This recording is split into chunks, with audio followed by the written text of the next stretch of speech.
ಇವತ್ತಿನ ಡಿಬೇಟ್ ಸ್ವಲ್ಪ ಡಿಫ್ರೆಂಟ್ ಆಗಿರುತ್ತೆ ಇರಾನ್ ಮತ್ತು ಇಸ್ರೇಲ್ನ ವಿಚಾರದಲ್ಲಿ. ಈ ಇರಾನ್ ಇಸ್ರೇಲ್ ಈ ಒಂದು ವಾರ್ ಇದೆಯಲ್ಲ, ಈ ಯುದ್ಧದಲ್ಲಿ ಬಳಸಲ್ಪಡ್ತಾ ಇರತಕ್ಕಂತಹ ಆಯುಧಗಳು ಎಷ್ಟು ಅತ್ಯಾಧುನಿಕವಾಗಿವೆ. ಭಾರತ ಮತ್ತು ಪಾಕಿಸ್ತಾನದ ನಡುವೆ ಆಪರೇಷನ್ ಸಿಂಧೂರ್ ಆಯ್ತಲ್ಲ, ಆ ಸಂದರ್ಭದಲ್ಲಿ ಭಾರತ ಪಾಕಿಸ್ತಾನ ಯಾವ ರೀತಿಯಲ್ಲಿ ಒಂದು ವಾರ್ಫೇರ್ ಇತ್ತು, ವೆಪನ್ ವಾರ್ಫೇರ್ ಇತ್ತು, ಯಾವ ತರಹದ ಶಸ್ತ್ರಾಸ್ತ್ರಗಳ ಒಂದು ಈ ಕಡೆಯಿಂದ ಆ ಕಡೆಗೆ, ಆ ಕಡೆಯಿಂದ ಈ ಕಡೆಗೆ ಅವು ಬಂದವು. ಕಾಸ್ಟ್ ಭಾರತ ಎಷ್ಟು ವೆಚ್ಚವನ್ನು ಮಾಡಿರಬಹುದು ಒಂದು ದಿನದ ಯುದ್ಧಕ್ಕೆ. ಯುದ್ಧ ಅಂತ ಭಾರತ ಡಿಕ್ಲೇರ್ ಮಾಡಿಲ್ಲ, ಒಂದು ಪ್ರಿಸೈಸ್ ಆಪರೇಷನ್ ಅಂತ ಕರೀತು. ಇರಲಿ, ಇದರ ಆಚೆಗೆ ಇವತ್ತಿಗೆ ಇರಾನ್ ಯಾವ ಥರದಲ್ಲಿ ಒಂದು ಬಜೆಟ್ ವಾರನ್ನು ಮಾಡ್ತಾ ಇದೆ, ಇಸ್ರೇಲ್ ಎಷ್ಟು ಖರ್ಚು ಮಾಡ್ತಾ ಇದೆ ಒಂದು ದಿನದ ಒಂದು ಯುದ್ಧಕ್ಕೆ.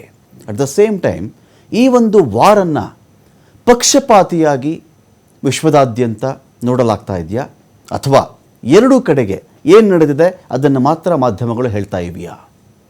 ಇನ್ನೊಂದು ಕಡೆ ಸ್ಟ್ರಾಟಜಿ ವೈಸ್ ಯಾರು ಸ್ಟ್ರಾಟಜಿಕಲಿ ಸ್ವಲ್ಪ ಅಡ್ವಾನ್ಸ್ ಆಗಿದ್ದಾರೆ ತಂತ್ರವನ್ನು ಬಳಸೋ ದೃಷ್ಟಿಯಿಂದ.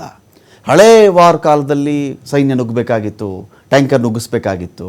For example Russia and Ukraine ತೀರಾ ಮೊನ್ನೆ ಯುದ್ಧ ಈಗಲೂ ನಡೀತಾನೆ ಇದೆ. ಅದು ಟ್ಯಾಂಕರ್ಗಳು ನುಗ್ಗಿಸ್ತಾ ಇದ್ರು, ನಾವು ಕ್ಯೂ ವಶಪಡಿಸ್ಕೊಂಡ್ವಿ, ಇನ್ನೊಂದು ವಶಪಡಿಸ್ಕೊಂಡ್ವಿ, ಡೇ ಟು ಡೇ ಅಪ್ಡೇಟ್ ಆಗ್ತಾ ಇತ್ತು. ಇವತ್ತಿಗೆ ಇರಾನ್ಗೂ ಇಸ್ರೇಲ್ಗೂ ಗಡಿನೇ ಇಲ್ಲ. ಅವ್ರಿಗೆ ಎಲ್ಲೋ 1700 ಕಿಲೋಮೀಟರ್ಗಳು. ಇಸ್ರೇಲ್ಗೇನಾದರೂ ಇರಾನ್ ಒಳಗಡೆ ನುಗ್ಗಕ್ಕಾಗತ್ತಾ? ಇರಾನ್ಗೇನಾದರೂ ಇಸ್ರೇಲ್ ಒಳಗಡೆ ಬರೋಕ್ಕಾಗತ್ತಾ? ಇದೇ ರೀತಿ ಖರ್ಚು ಮಾಡ್ಕೊಂಡು ಹೋದರೆ, ಖರ್ಚು ಬಗ್ಗೆ ಆಮೇಲೆ ಹೇಳ್ತೀನಿ ಎಷ್ಟು ಖರ್ಚು ಮಾಡ್ತಿದ್ದಾರೆ ಅಂತ ಹೇಳಿ, ಯಾವ ರೀತಿಯಲ್ಲಿ ಯುದ್ಧ ಸಾಗುತ್ತೆ. ಇಸ್ರೇಲ್ನ ಷೇರು ಮಾರುಕಟ್ಟೆಗೆ ಬಂದು ಒಂದು ಮಿಸೈಲ್ ಬಂದು ಬಿದ್ದು ಛಿದ್ರವಾದರೂ ಕೂಡ ನಿಮಗೆ ಗೊತ್ತಿರಲಿ, ಇಸ್ರೇಲ್ನ ಷೇರು ಮಾರುಕಟ್ಟೆ 52 ವಾರಗಳ ಗರಿಷ್ಠ ಮಟ್ಟದಲ್ಲಿದೆ. ಇಂಡಿಯಾದಲ್ಲಿ ಪಾತಾಳ ಕುಸಿತಾ ಇದೆ ಷೇರು ಮಾರುಕಟ್ಟೆ, ಬಟ್ ಇಸ್ರೇಲ್ ಹಾಗಾಗ್ತಾ ಇಲ್ಲ. ಕಾರಣಗಳೇನಿವೆ ಎಲ್ಲ ವಿಚಾರಕ್ಕೆ ಸಂಬಂಧಪಟ್ಟಂತೆ ಇದೀಗ ಮಾತಾಡಲಿಕ್ಕೆ ನಮ್ಮೊಂದಿಗೆ ವೆಪನ್ ಎಕ್ಸ್ಪರ್ಟ್ ಗಿರೀಶ್ ಲಿಂಗಣ್ಣ ಅವರಿದ್ದಾರೆ. ಸ್ವಾಗತ ನಿಮಗೆ ಗಿರೀಶ್ ಲಿಂಗಣ್ಣ ಸರ್ ಈ ಒಂದು ಡಿಬೇಟ್ಗೆ. ಇನ್ನೊಂದು ಕಡೆ ವೆಂಕಟೇಶ್ ನಾಯ್ಕ್ ಸರ್ ಇದ್ದಾರೆ, ನಿವೃತ್ತ ಕರ್ನಲ್. ಸ್ವಾಗತ ನಿಮಗೆ ವೆಂಕಟೇಶ್ ನಾಯ್ಕ್ ಸರ್. ಇನ್ನೊಂದು ಕಡೆ ಹಿರಿಯ ಪತ್ರಕರ್ತ ನಮ್ಮ ಜಾಯ್ನ್ ಆಗ್ತಾ ಇದ್ದಾರೆ, ಸುಭಾಷ್ ಶುಗಾರ್ ಸರ್. ಸ್ವಾಗತ ನಿಮಗೆ ಸುಭಾಷ್ ಸರ್ ಈ ಡಿಬೇಟ್ಗೆ. ನಾನು ಮೊದಲನೇ ಒಂದು ವಿಚಾರಕ್ಕೆ ಬರೋದಾದರೆ ವೆಂಕಟೇಶ್ ನಾಯ್ಕ್ ಸರ್ ನಿಮಗೆ ಬಂದ್ಬಿಡ್ತೀನಿ ನಾನು. ಈಗ ಈ ಒಂದು ವಾರಲ್ಲಿ ಸ್ಟ್ರಾಟಜಿ ವೈಸ್ 6 ದಿನ ಮುಗಿಸ್ಕೊಂಡು 7ನೇ ದಿನಕ್ಕೆ ನಾವು ನೋಡ್ತಾ ಇದ್ದೀವಿ ಒಂದು ವಾರನ್ನು. ತಂತ್ರದ ವಿಚಾರದಲ್ಲಿ ಬಂದಾಗ ಇರಾನ್ ಏನು ಮಾಡ್ತಾ ಇದೆ, ಇಸ್ರೇಲ್ ಏನು ಮಾಡ್ತಾ ಇದೆ, ಇಲ್ಲೇನಾಗುತ್ತೆ, ನಾವು ಇಲ್ಲಿ ಎಷ್ಟು ಸಾಮಾನ್ಯ ನಾಗರಿಕರನ್ನು ಒಂದು ದೇಶ ಕೊಲ್ಲುತ್ತೆ ಎನ್ನುವುದ ಆಧಾರದ ಮೇಲೆ ಈ ವಾರ ಈ ದಿನದ್ದು ನಮ್ಮ ಕೈ ಮೇಲಾಗಿದೆ ಅಂತ ನಾವು ಡಿಸೈಡ್ ಮಾಡಬೇಕಾ? ಎಷ್ಟು ಎಫೆಕ್ಟಿವ್ ಆಗಿ ನಾವು ಇನ್ನೊಂದು ದೇಶದ ಯಾವ ರೀತಿಯಲ್ಲಿ ಕೈ ಮುರಿತಾ ಇದ್ದೀವಿ, ಅದರ ಕೈ ಬೀಳಿಸ್ತಾ ಇದ್ದೀವಿ, ಇದ್ರ ಮೇಲೆ ನೀವು ಒಂದು ವಾರನ ಅಳಿಬೇಕಾ ಅಂತ. ಸಪೋಸ್ ಈಗ 20-25 ಜನ ಇಸ್ರೇಲಲ್ಲಿ ಸತ್ತಿರಬಹುದು, ಇನ್ನು ಸ್ವಲ್ಪ ಜಾಸ್ತಿನೂ ಆಗಿರಬಹುದು. ಆ ಕಡೆ 200-220 ಜನ ಇರಾನಲ್ಲಿ ಸತ್ತಿರಬಹುದು. ಇದರ ಆಧಾರದ ಮೇರೆಗೆ ವಾರನ ಒಳ್ಳೆಯಕ್ಕಾಗತ್ತಾ ಅಂತ. ಈಗ Iran for the first time okay Iran attack ಮಾಡಿದ್ದಾರೆ ಅಂತ ಹೇಳೋ ಬದಲು ಇರಾನ್ ರೆಸ್ಪಾಂಡ್ ಮಾಡಿದ್ದಾರೆ ಅಂತ ಹೇಳೋದು ಒಳ್ಳೆಯದು. ಓಕೆ, ಯಾಕಂದ್ರೆ ಫಸ್ಟ್ ಪ್ರೊವೊಕೇಶನ್ ಇಸ್ರೇಲ್ದವ್ರು ಇತ್ತು. ಅಂದ್ರೆ ಇನ್ ಸಿಂಗಲ್ ಡೇ ಏನಪ್ಪ ಅಂದ್ರೆ ಅವ್ರ ಮೊಸಾದ್ ಆಕ್ಟಿವಿಟಿ ಇಂದ top military commanders, top scientist basically nuclear programme, uranium enrichment, ಅದರಲ್ಲಿ ಯಾರು ಇನ್ವಾಲ್ವ್ ಆಗಿದ್ದು ಪಿನ್ ಪಾಯಿಂಟೆಡ್ ಟಾರ್ಗೆಟ್ಸ್ ಇದು ಮಾಡಿದ್ರು. ಸೊ ಅವ್ರಿಗೆ ಏನಪ್ಪ ಅಂದ್ರೆ it is a matter of Prestige, ಅವರು ರಿಯಾಕ್ಟ್ ಮಾಡಿದ್ರು. ಬಟ್ ಅವರು ರಿಯಾಕ್ಟ್ ಮಾಡಿದ್ದು ಇಸ್ರೇಲ್ ಏನಂತಂದ್ರೆ ಎಕ್ಸ್ಪೆಕ್ಟ್ ಮಾಡಿದ್ದಿಲ್ಲ ಅದನ್ನು. ಜಸ್ಟ್ ಇಮ್ಯಾಜಿನ್ 1600 1700 ಕಿಲೋಮೀಟರ್ ದೂರ ಇರ್ತಕ್ಕಂಥ ಪ್ರದೇಶದಲ್ಲಿ ಪಿನ್ ಪಾಯಿಂಟೆಡ್ ಹಿಟ್ಟಿಂಗ್ ಆಗಿದೆ, strategic hitting. Haifa fort, Mossad head quarters, so hospital, ಇವತ್ತೊಂದು ಹಾಸ್ಪಿಟಲ್. ಸೊ ಇದೆಲ್ಲ ಏನಂತಂದ್ರೆ, ಸೊ ಇರಾನ್ ಹೇಳ್ತಾರೆ ಜನರು ಆಸ್ ಎ ಏನಪ್ಪ ಅಂದ್ರೆ ಒಂಥರ ಹೇಳ್ತಾರೆ, Iran they had made this vaccine for America but perforce they have to give it to Israel ಅಂತ. ಆಕ್ಚುಲಿ ಅವ್ರ ತಯಾರಿ ಏನಿದೆ ಅಲ್ಲ, ಅಮೆರಿಕನ್ದು ಸೆಂಟ್ರಿಕ್ ಪಾಯಿಂಟ್ ಇಟ್ಟು ತಯಾರಿ ನಡೆದಿದೆ. ಇಸ್ರಾಯಲ್ ಈಗ ಏನಪ್ಪ ಅಂದ್ರೆ Israel 1-to-1 without any other country interfere ಆಗ್ಲಿಲ್ಲಪ್ಪ ಅಂದ್ರೆ Iran has got upper hand. It is only ಏನಂತಂದ್ರೆ ರೈಟ್ ಫ್ರಮ್ ದ ಬಿಗಿನಿಂಗ್ ಅಮೆರಿಕದ ಒಂದು ಏನಂತಂದ್ರೆ ಒಂದು ಪಪೆಟ್ ತರ America has got no option but to support Israel. So ಆ ದೃಷ್ಟಿಯಿಂದ ನೋಡಿದ್ರೆ ಐ ಫೀಲ್ ಏನಪ್ಪ ಅಂದ್ರೆ ಇಸ್ರೇಲ್ ಡಿಸರ್ವ್ಡ್ ಇಟ್. ಯಾಕಂದ್ರೆ ಇಷ್ಟು ದಿವಸ ಈಗ ಅವ್ರು ಏನಂತಂದ್ರೆ you can't treat Iran like Hamas or Hezbollah or ಇದು they were getting a thrills by bombing them. ಅವರಿಗೆ ಒಂದು ಗಿರೀಶ್ ಲಿಂಗಣ್ಣ ಸರ್, ಈಗ ಏನಾಗುತ್ತೆ, ಈ ಒಂದು ವಾರಲ್ಲಿ ಯಾರು ಎಷ್ಟು ಕಟ್ಟಡವನ್ನು ವಿಧ್ವಂಸ ಮಾಡಿದ್ರು, ಉರುಳಿಸಿದ್ರು, ಆ ವೆಪನ್ ತಾಕತ್ತನ್ನು, ಕಟ್ಟಡವನ್ನು ಉರುಳಿಸುವ ಸಾಮರ್ಥ್ಯದಿಂದ ಅಳಿತೀರಾ? ಅದು ಎಷ್ಟು ಅತ್ಯಾಧುನಿಕವಾಗಿದೆ ಎನ್ನುವ ಆಧಾರದ ಮೇಲೆ ವೆಪನನ್ನು ನಾವು ಗೇಜ್ ಮಾಡೋಕ್ಕಾಗುತ್ತಾ? ಅಥವಾ ಆ ವೆಪನ್ಗೆ ಒಂದು ದೇಶ ಎಷ್ಟು ಜಾಸ್ತಿ ಹಣ ಖರ್ಚು ಮಾಡ್ತಾ ಇದ್ದಾರೆ, ಇದರ ಆಧಾರದ ಮೇಲೆ ಈ ವಾರ್ ಡಿಸೈಡ್ ಮಾಡೋಕ್ಕಾಗತ್ತಾ ನಾವು ಅಂತ? ವೆಪನ್ ಅಂತ ನೀವು ಒಂದು weapon you should tell it's a quality ಅಲ್ಲ, you should give a grade to the weapon ಅಂತ ಹೇಳಿದ್ರೆ one is the target. Okay, first I tell you the precise target and surgical.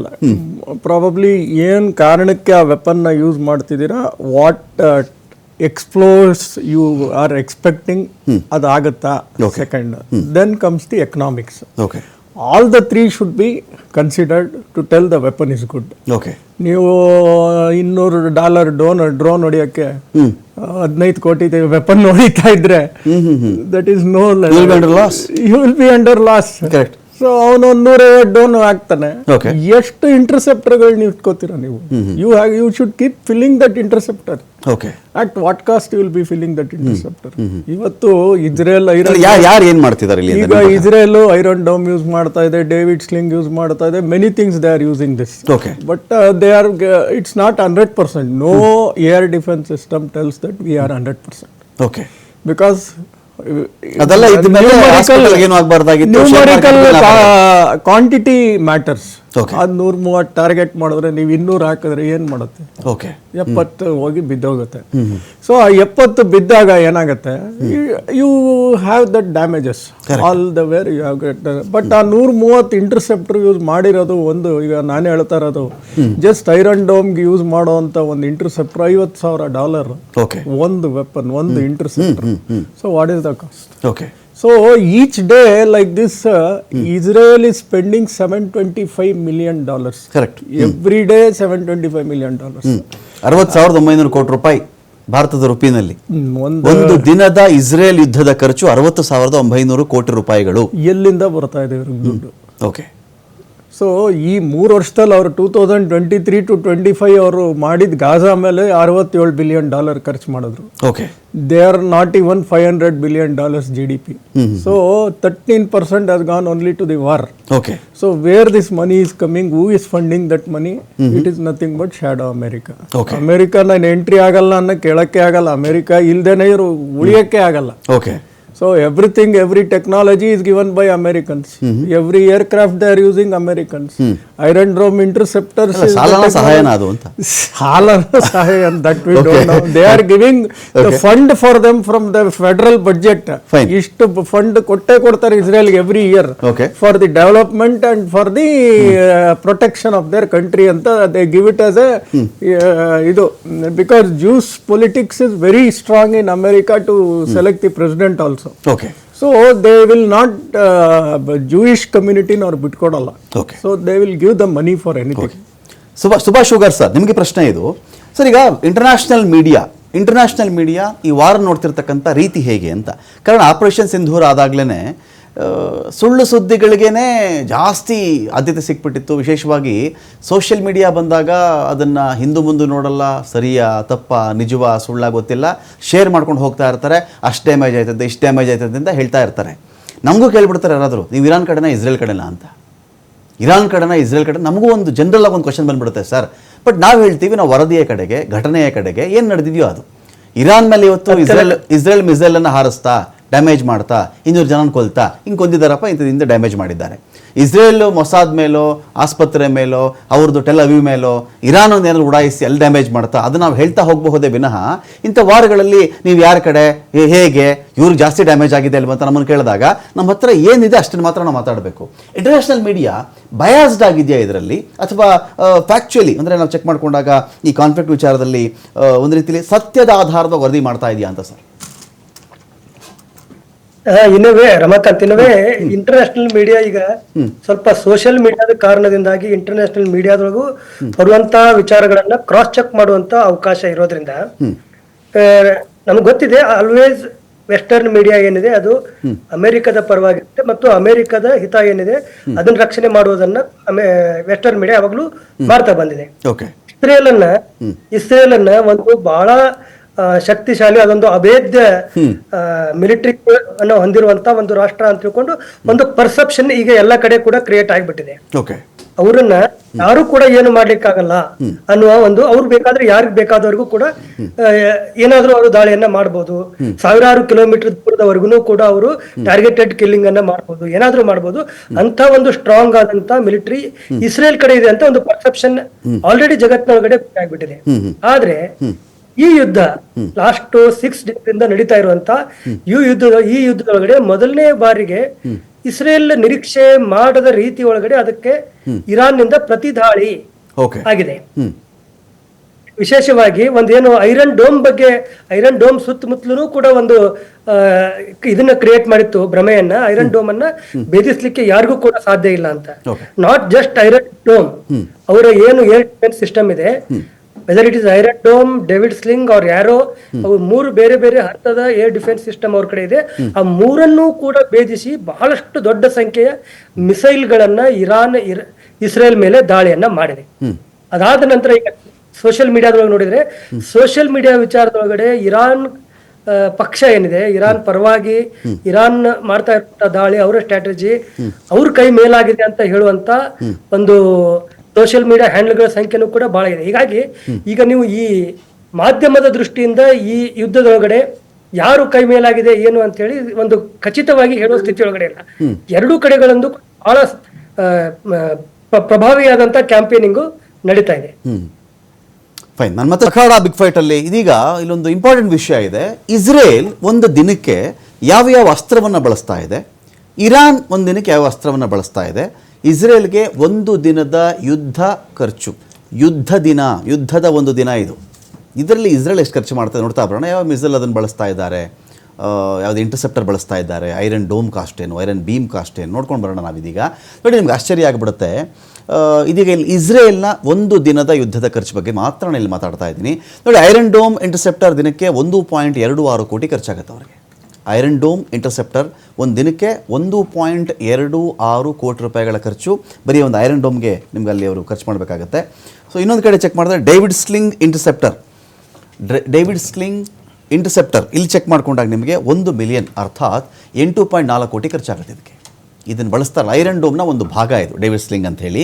ಇದಕ್ಕೆ ಅವರು 8.4 ಕೋಟಿ ಖರ್ಚು ಮಾಡ್ತಾರೆ. ನೆಕ್ಸ್ಟ್ ಬಂದಾಗ ಆರೋ ಇಂಟರ್ಸೆಪ್ಟರ್ ಮಿಸೈಲ್ ಅಂತ ಬಂದಾಗ ದಿನಕ್ಕೆ ಇದಕ್ಕೇನೆ 25.2 ಕೋಟಿ ಖರ್ಚು ಮಾಡ್ತಾರೆ ಅವರು. Next iron beam laser shot ಇದೆಯಲ್ಲ, ಇದಕ್ಕೆ ಮಾತ್ರ ಅತ್ಯಂತ ಕಡಿಮೆ ಅಂತ ಹೇಳಬೇಕು ಅವರು. ಒಂದು $2,000 ಇದರ ಖರ್ಚು ಮುಗಿದು ಹೋಗುತ್ತೆ. ಅರ್ಥಾತ್ 1.68 ಲಕ್ಷ, 1,68,000 ಇರೋದರಲ್ಲಿ ಐರನ್ ಬೀಮ್ಗೆ ಅತ್ಯಂತ ಕಡಿಮೆ ಖರ್ಚು ಮಾಡ್ತಿರೋದು ಇಸ್ರೇಲ್. ಇನ್ನೊಂದು ಕಡೆ ಮಿಸೈಲ್ ಡಿಫೆನ್ಸ್ ಪರ್ ನೈಟ್, ರಾತ್ರಿ ಹೊತ್ತು ಮಿಸೈಲ್ ಡಿಫೆನ್ಸ್ ಮಾಡಬೇಕಲ್ಲ, ಇದಕ್ಕೆ ಅವ್ರು ಖರ್ಚು ಮಾಡ್ತಿರೋದು 23,940 ಕೋಟಿ. ನಿಮಗೆ ಚೆನ್ನಾಗಿ ನೆನಪಿರಲಿ, ಈ ಮಿಸೈಲ್ ಅಟ್ಯಾಕ್ಗಳು ಏನಾಗ್ತಿದೆ ಹಗಲೊತ್ತು ಮಾಡೋದು ಕಡಿಮೆ, ರಾತ್ರಿ ಹೊತ್ತು ಮಾಡೋದೇ ಜಾಸ್ತಿ. ಇನ್ ಟೋಟಲ್ ಇಸ್ರೇಲ್ ಒಂದು ದಿನದ ಅದರ ಖರ್ಚು, ಒಂದು ದಿನ ಅದು ವಾರ ಮುಗೀತಪ್ಪ 24 ಗಂಟೆ ನಾನು ಮುಗಿಸ್ದೆ ಅಂತ ಹೇಳಬೇಕು ಅಂದರೆ 60,900 ಕೋಟಿ ರೂಪಾಯಿಗಳನ್ನು ಇಸ್ರೇಲ್ದು ನೀರಿನಲ್ಲಿ ಹೋಮ, ಅದು ಅಷ್ಟು ಹಣವನ್ನು ಬೆಂಕಿಗೆ ಸುರಿದಂಗೆ. ಅದು ಏನ್ರಿ ಬೆಂಕಿಗೆ ಸುರಿದಂಗೆ ಅಂತೀರಾ? ಜನ ರಕ್ಷಣೆ ಆಗಲಿಲ್ವ? ಎಸ್, ಅಗ್ರಿ, ಜನ ರಕ್ಷಣೆ ಆಗ್ತಾರೆ. ಬಟ್ ವಾರ್ ಅಂತ ಬಂದಾಗ ನೀವು ಎಷ್ಟು ದಿನಗಳ ಕಾಲ ಯುದ್ಧವನ್ನು ಎಳ್ಕೊಂಡು ಹೋಗ್ತಿರೋ ಅಷ್ಟು ದಿನಕ್ಕೆ ಪರ್ ಡೇ 70,000 ಕೋಟಿ ಅಂದ್ಕೊಳ್ರಿ, 100 ಕೋಟಿ ಕಡಿಮೆ, 61,000 ಕೋಟಿ ಅಂದ್ಕೊಳ್ಳಿ. 61,000 ಕೋಟಿ ಅಂದ್ಕೊಂಡ್ರೆ ನೀವು ಪ್ರತಿ ದಿನ 61,000 ಕೋಟಿ ಒಂದು ದಿನ ಕಳೆದ್ರೆ 61,000 ಕೋಟಿ. ಕರ್ನಾಟಕದಲ್ಲಿ ನಮ್ಮ ಗ್ಯಾರಂಟಿ ಸ್ಕೀಮ್ ವಿಚಾರದಲ್ಲಿ ನಾವು ಮಾತಾಡೋದಾದರೆ ಇಡೀ ಒಂದು ವರ್ಷಕ್ಕೆ 5 ಗ್ಯಾರಂಟಿ ಸ್ಕೀಮ್ಗಳಿಗೆ ಸರ್ಕಾರ ನಾನೊಂದು 56,000 ಕೋಟಿಯಿಂದ 60,000 ಕೋಟಿ ಖರ್ಚು ಮಾಡ್ತೀನಿ ಅಂತ ಹೇಳ್ತಾರಲ್ಲ, ಅಷ್ಟು ದುಡ್ಡು ಇಸ್ರೇಲ್ಗೆ ಒಂದು ದಿನದ ಯುದ್ಧದ ಖರ್ಚದು. ಒಂದೇ ಒಂದು ದಿನ 24 ನಿನ್ನೆಯಿಂದ ಇಷ್ಟೊತ್ತಿಗೆ ಮುಗಿದೋಯ್ತು. ಸೊ ಇನ್ನೊಂದು ಕಡೆ ಬಂದರೆ ಇರಾನ್ ಏನಾದರೂ ಇವರೇನಾದರೂ ಬಜೆಟ್ ವಾರ್ ಮಾಡ್ತಾ ಇದ್ದಾರೆ ಇರಾನ್ ಅಂತ ಬಂದಾಗ, ಎಸ್, ಬಜೆಟ್ ವಾರ್ ಮಾಡ್ತಿರೋದು ನಿಜ. ಅವ್ರ ಟೆಕ್ನಾಲಜಿ ಅದ್ಭುತನ, ಯಾರು ಅವ್ರನ್ನ ಮುಟ್ಟಕ್ಕೆ ಆಗಲ್ವಾ? ಅದ್ರ ಬಗ್ಗೆ ನಾನು ಇಲ್ಲಿ ಮಾತಾಡ್ತಾ ಇಲ್ಲ. ಖರ್ಚಿನ ವಿಚಾರ ಬಂದಾಗ ಇರಾನ್ ಸ್ವಲ್ಪ ಸ್ಮಾರ್ಟ್ ಮೂವ್ ಮಾಡ್ತಾ ಇದೆ. ಇಲ್ಲಿ ನೋಡಿ, ಇಲ್ಲಿ ಚೆಕ್ ಮಾಡಿಕೊಂಡ್ರೆ ನಾವು ಶಯದ್ ಅಂತ ಒಂದು ಮಾಡ್ತಾರೆ, ಶಯದ್ 136 ಅಂತ ಡ್ರೋನ್ ಅಂತ ಹೇಳಿ. ಇದಕ್ಕೆ ಅವ್ರು ಖರ್ಚು ಮಾಡ್ತಿರೋದು ಟೋಟಲ್ ಆಗಿ 67.2 ಕೋಟಿ. 67.2 ಕೋಟಿಯನ್ನು ಇವರಲ್ಲಿ ಖರ್ಚು ಮಾಡ್ತಿದ್ದಾರೆ. 67.2 ಲಕ್ಷ ಬರುತ್ತಿತ್ತು, 67.2 ಲಕ್ಷ ಇದೊಂದು ಡ್ರೋನ್ಗೆ ಇವರು ಖರ್ಚು ಮಾಡ್ತಿರೋದು. ಅಲ್ಲಿ ಕೋಟಿ ಅಂತಾಗಿದೆ, ಸರಿ ಮಾಡ್ಕೊಂಬಿಡಿ, ಅದು 67.2 ಲಕ್ಷ. ಇನ್ನೊಂದು ಕಡೆ ಶಹೇದ್ 129 UAV ಇದಕ್ಕೆ ಇವರು ಖರ್ಚು ಮಾಡ್ತಿರೋದು 84 ಕೋಟಿ ರೂಪಾಯಿಗಳು. 84 ಕೋಟಿ ರೂಪಾಯಿಗಳನ್ನು ಇದಕ್ಕೆ ಖರ್ಚು ಮಾಡ್ತಾ ಇದ್ದಾರೆ ಯಾರು? ಇರಾನ್ ಅವರು. ಇನ್ನೊಂದು ಕಡೆ ಮೊಹಾಜಿರ್ ಡ್ರೋನ್ ಸೀರೀಸ್ ಅಂತ ಬರುತ್ತೆ, ಇದಕ್ಕೆ ಇವರು ಖರ್ಚು ಮಾಡ್ತಿರೋದು 4.2 ಕೋಟಿ. ಒಂದು ದಿನದ ಖರ್ಚು ಈ ಡ್ರೋನನ್ನು ಇವರು ಬಳಸ್ತಾ ಇರೋದಕ್ಕೆ. ಇನ್ನೊಂದು ಕಡೆ ಅಬಾಬಿಲ್ ಡ್ರೋನ್ ಸೀರೀಸ್ ಅಂತ ಹೇಳಿ ಇದಕ್ಕೆ ಇವರು 2.52 ಕೋಟಿ ರೂಪಾಯಿಗಳನ್ನು ಒಂದು ದಿನಕ್ಕೆ ಖರ್ಚು ಮಾಡ್ತಾ ಇದ್ದಾರೆ. ಇನ್ನೊಂದು ಕಡೆ ಕರ್ರಾರ್ ಇದಕ್ಕೆ ಇವರು ಖರ್ಚು ಮಾಡ್ತಿರೋದು 8.4 ಕೋಟಿಯಿಂದ ಟೋಟಲ್ ಆಗಿ 16.8 ಕೋಟಿ. ಈ ಒಂದು ವಿಚಾರದಲ್ಲಿ ಬಂದಾಗ ಟೋಟಲ್ ಇರಾನ್ನ ಒಂದು ದಿನದ ಯುದ್ಧದ ಖರ್ಚು 1680 ಕೋಟಿ ರೂಪಾಯಿಗಳು. ಒಂದು ಇಡೀ ದಿನ ಇವರು ಯುದ್ಧ ಮಾಡಿದ್ರೆ 1680 ಕೋಟಿ ಖರ್ಚು ಮಾಡ್ತಾ ಇದ್ದಾರೆ. ಇಸ್ರೇಲ್ 60,900 ಕೋಟಿ ಖರ್ಚು ಮಾಡ್ತಿದ್ದಾರೆ. ಹತ್ತಿರ ಲೆಕ್ಕ ಹಾಕೊಂಡ್ಬಿಟ್ರೆ 50-55 ಪಟ್ಟು ಜಾಸ್ತಿ ಹಣ ಸುರಿತಿರೋದು ಯಾರು ಅಂದರೆ ಇಸ್ರೇಲ್, ಇರಾನ್ ಅಲ್ಲ. ಇನ್ನೊಂದು ಕಡೆ ನಿಮಗೊಂದು ಆಶ್ಚರ್ಯ ಆಗ್ಬಿಡುತ್ತೆ. ನಿಮಗೆ ಇನ್ನೊಂದು ಪಾಯಿಂಟ್ ಇದೆ, ನಿಮಗೆ ಬಹಳ ಇದು ಆಶ್ಚರ್ಯ ಆಗುತ್ತೆ ನಿಮಗೆ. ನೋಡಿ, Iran uses low cost drones 70 into 70 lakhs, 17 lakh ರೂಪಾಯಿಗಳಿಂದ 70 ಲಕ್ಷ ರೂಪಾಯಿಗಳ ಒಂದು ಡ್ರೋನನ್ನು ಇರಾನ್ ಬಳಸುತ್ತೆ. ಇಂಟ್ರೆಸ್ಟಿಂಗ್ ಪಾಯಿಂಟ್ ಇದು. ಬರೀ 17 ಲಕ್ಷದಿಂದ 70 ಲಕ್ಷ ರೂಪಾಯಿವರೆಗಿನ ಡ್ರೋನ್ ಅಟ್ಯಾಕ್ ಅದು ಮಾಡುತ್ತೆ. ಆದರೆ ಇದನ್ನು ತಡೆಯೋಕ್ಕೆ ಆಗಲೇ ಗಿರೀಶ್ ಲಿಂಗಣ್ಣ ಸರ್ ಹೇಳ್ತಾ ಇದ್ರು, ಇದನ್ನು ತಡೆಯೋಕ್ಕೆ ಇಸ್ರೇಲ್ ಎಷ್ಟು ಖರ್ಚು ಮಾಡ್ತಿದೆ ಗೊತ್ತಾ? ಒಂದು 17 ಲಕ್ಷದ ಡ್ರೋನ್ ಬಿಟ್ಟರು ಅಂತ ಅಂದ್ಕೊಳ್ಳಪ್ಪ, ಇರಾನ್ ಆ ಥರ ಅಂದ್ಕೊಳ್ಳೋಣ ನಾವು. 17 ಲಕ್ಷದ ಡ್ರೋನ್ ಬಿಟ್ಟರೆ ಇದನ್ನು ತಡೆಯೋದಕ್ಕೆ ಇಸ್ರೇಲ್ ಬಳಸ್ತಾ ಇರೋದು, ಖರ್ಚು ಮಾಡ್ತಿರೋದು 25 ಕೋಟಿ. ಎಲ್ಲಿ 17 ಲಕ್ಷ, ಎಲ್ಲಿ 25 ಕೋಟಿ? ಹಾಗಾಗಿ ಈ ವಾರ್ಫೇರಲ್ಲಿ ಇರಾನ್ ಸ್ವಲ್ಪ ಬಜೆಟ್ ರೀತಿಯಲ್ಲಿ ಅದು ಹೋಗ್ತಾ ಇದೆ. ಇಸ್ರೇಲ್ ಅಗತ್ಯಕ್ಕಿಂತ ಜಾಸ್ತಿ ಖರ್ಚು ಮಾಡ್ತಾ ಇದೆಯಾ, ಅಥವಾ ಇಸ್ರೇಲ್ನ ಡಿಫೆನ್ಸ್ ಸಿಸ್ಟಮ್ಮೇ ತುಂಬ ದುಬಾರಿನಾ? ನಾನು ಬರ್ತೀನಿ ಗಿರೀಶ್ ಲಿಂಗಣ್ಣ ಸರ್ ಬರ್ತೀನಿ. ಗಿರೀಶ್, ಇದು ಏನಂತೀರ ಸರ್ ನಿಮೀಗ? 50-55 ಪಟ್ಟು ಹೆಚ್ಚು ಖರ್ಚು ಮಾಡಿಕೊಂಡು ಒಂದು ದೇಶ ಯುದ್ಧವನ್ನು ಎಷ್ಟು ದಿನಗಳವರೆಗೆ ಎಳೆಯಬಲ್ಲದು? ಆರಂಭದಲ್ಲಿ 270 ಮಿಸೈಲ್ ಬಿಟ್ಟೆ, 300 ಮಿಸೈಲ್ ಬಿಟ್ಟುಬಿಟ್ಟೆ, ಇವರು ಹೇಳ್ಕೊಂಡ್ರು, ಅವರು ಹೇಳ್ಕೊಂಡ್ರು, 6 ವೇವ್ ಬರುತ್ತೆ ಅಂತ ಅಂದ್ಕೊಂಡಿದ್ವಿ. ಇರಾನ್ ವೇವ್ನೇ ಬಿಡಲಿಲ್ಲ. ಆಮೇಲೆ ಪ್ರಿಸೈಸಾಗಿ ಯಾವುದೋ ಒಂದೆರಡು ಅಟ್ಯಾಕ್ ಮಾಡ್ತಿದ್ದಾರೆ, ಸುಮ್ಮನೆ ಆಗ್ತಿದ್ದಾರೆ. ಇಸ್ರೇಲ್ ಮಾತ್ರ ನಿರಂತರ ಹೊಡಿತಾನೆ ಇದ್ದಾರೆ. How long will it go ಅಂತ Girish Linganna sir? See, as long as America keep pumping them, okay, they can go for any number of years. This can continue. ಈ ಗಾಸಾದ ನೋಡಿದ್ರಿ ಡೈಲಿ ಫ್ರೀಯಾಗಿ ಅಮೆರಿಕ ಕಲ್ಲು ಕೊಡಲ್ಲ ಸರ್, ಫ್ರೀಯಾಗಿ ಅಮೆರಿಕ ಕಲ್ಲು ಕೊಡಲ್ಲ. For the intellectual property, correct, ಒಂದು ತಿಳ್ಕೊಳ್ಳಿ, ಇಂಟೆಲೆಕ್ಚುಯಲ್ ಪ್ರಾಪರ್ಟಿ ಸ್ವತ್ತಿನ ಮೇಲೆ ಅವ್ರ ಗಮನ ಇದೆ, because they are very intelligent people. Jewish are very and the technology what they support. ಈ ಐರನ್ ಡೋಮ್ ತರ ಮಾಡ್ತಿರೋದು ಅವ್ನು ಗೋಲ್ಡನ್ ಡೋಮೇ ಮಾಡಕ್ ಹೊರಟಿದ್ದಾನೆ ಈಗ. You should have seen whole America is giving the protection, including Canada. Okay. He is trying to give the protection with the help of the technology which is ಅದಕ್ಕೆ Canada offer ಮಾಡಿದ್ದು, ಇನ್ನೊಂದು state ಆಗ್ಬಿಡೋಣ ಅಂತ. Canada ಬಂದು ನೀನೇ ನಮಗೆ ಸೇರ್ಕೊಂಡು Canada is investing on there intellectual property. ನೀವು ಹೇಳ್ದಂಗೆ ಯಾವುದು ಫ್ರೀ ಕೊಡಲ್ಲ ಅಂದ್ರೆ is investing on intellectual property. ಅವ್ರ ಹತ್ರ ಇರೋ ಜನ ಎಷ್ಟು ಸರ್? 98 ಬೆಂಗಳೂರಷ್ಟು ಜನ ಇಲ್ಲ ಇಡೀ ಇಸ್ರೇಲ್ ಅಲ್ಲಿ. 98 ಲಕ್ಷ ಜನ. ಅಲ್ಲಿ ಎಷ್ಟು ಜನ ಇದ್ದಾರೆ? 8.6 ಮಿಲಿಯನ್. ಕರೆಕ್ಟ್, 86 ಮಿಲಿಯನ್, ಸಾರಿ 88.6 86 ಮಿಲಿಯನ್. ಅಲ್ಲಿ ಮೋರ್ ದೆನ್ 8 ಕೋಟಿ ಅಂದಾಜು ಇರೋದು. ಅಷ್ಟು ಜನ ಅಲ್ಲಿದ್ದಾರೆ. ಸೊ ಇವನು ಎಷ್ಟು ದಿವಸ ಹೊಡ್ಕೊಂಡು ಕೂತಿರ್ತಾನೆ. ಹೌದು, he has got the fantastic technology and more the technology you are having, the cost is more. Okay. It is like Rolls-Royce car ಓಡ್ಸೋಕು, Maruti 800 car ಓಡ್ಸೋಕು. Of course you have that comfort, you have that accuracy, you have that protection, everything, but you will be purpose is journey ಅಷ್ಟೇ. Purpose is journey ಅಂತ ಅಲ್ಲ. ಅವನು ಮಾಡ್ಕೊಂಡಿರೋ purpose highly qualitative and it is supporting such small country. He has ಎಲ್ಲಾ ಸುತ್ತಲೂ ಇದ್ರೂ ಕಾಪಾಡ್ಕೊಂಡ್ ಬರ್ತಾ ಇದ್ದಾನೆ. ಬಟ್ ನೀವ್ ಹೇಳ್ದಂಗೆ ಇರಾನ್ ಮೇಲೆ ನಡೀತಾ ಇರೋಂತ ಯುದ್ಧದಲ್ಲಿ ಎಲ್ಲಿ ತನಕ ನಡೀತಾನೆ, ಎಲ್ಲಿ ತನಕ ಮಾಡ್ತಾನೆ, ಇವರು ಹೊಡಿತಾನೆ ಇದಾರೆ. What is the loss, what is expecting? Of course ನೀವ್ ಹೇಳ್ತಾ ಇದೀರಾ ಓನ್ಲಿ ವೆಪನ್ ಲಾಸ್ ನಾವು ಲೆಕ್ಕ ಹಾಕ್ತಾ ಇದೀವಿ. ಅಲ್ಲಾಗಿರೋ ಎಕನಾಮಿ ಲಾಸು, ಕೆಲ್ಸದ ಲಾಸು, ಅಲ್ಲಾಗಿರೋ 10 ದಿನ ಅವ್ನು ವಾರ ಮಾಡಿಬಿಟ್ರೆ 6 ಲಕ್ಷ ಕೋಟಿ ಸರ್. ಎಂಪ್ಲಾಯ್ಮೆಂಟ್, ಸ್ಕೂಲ್ ಇಲ್ಲ, ಇದಿಲ್ಲ, ಏನು ಇಲ್ಲ. ಬಂಕರ್ಸ್ ಅಲ್ಲೇ ಎಷ್ಟು ದಿವಸ ಕೂತಿರ್ತಾರೆ ಜನ. C we are only talking about what we are seeing on I intangible ಎಷ್ಟಿದೆ ಅಂತ ನಮ್ಗೆ ಅರ್ಥ ಆಗ್ತಿಲ್ಲ, ಎಷ್ಟು ಖರ್ಚು ಆಗ್ತಾ ಇದೆಯೋ ದೇವರೇ ಬಲ್ಲ ಇದನ್ನ ಮಾಡ್ಕೊಳಕ್ಕೆ. ಆ ಸೈನಿಕರುಗಳು, ಅವ್ರ ಸಂಬಳಗಳು, ಅವ್ರ ಫ್ಯಾಮಿಲಿಗಳು ಎಷ್ಟು ಖರ್ಚು ಮಾಡ್ತಿದ್ದಾರೆ.